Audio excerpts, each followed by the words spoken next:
Welcome to Aqua Platicadon, where more useless knowledge is unlocked. Today, we're diving into the fascinating story of Theranos, a company that promised a medical revolution, but turned out to be one of the biggest investment scandals in history.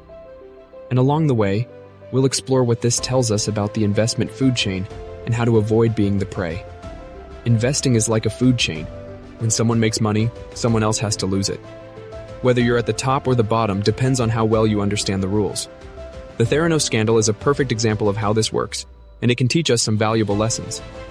Years ago, Theranos claimed to have invented a groundbreaking device, a machine that could diagnose dozens of diseases with just a single drop of blood.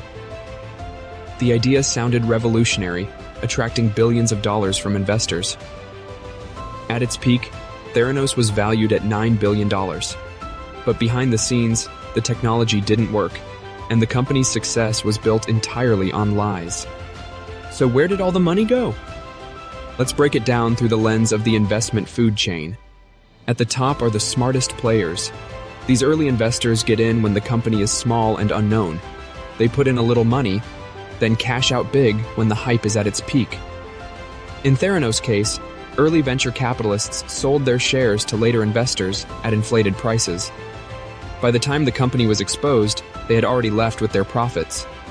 Next come the middle players, the ones who entered the game late. They're often big-name investors who trust the hype created by those at the top. These are people like Rupert Murdoch, who invested $125 million in Theranos. When the company collapsed, they lost everything. The middle players take the biggest hits because they buy in when valuations are high and never get the chance to sell before it's too late.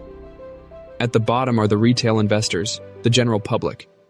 In Theranos' case, they were actually lucky because the company never went public. But if it had, ordinary people would likely have been the ones holding worthless stock at the end.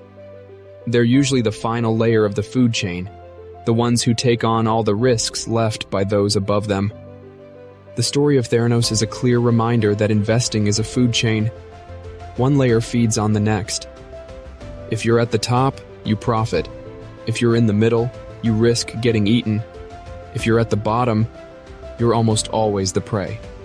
Before jumping into any investment, it's important to ask yourself, where am I on this food chain? Don't blindly trust flashy stories or big promises, and don't assume someone else will always be the bigger fool.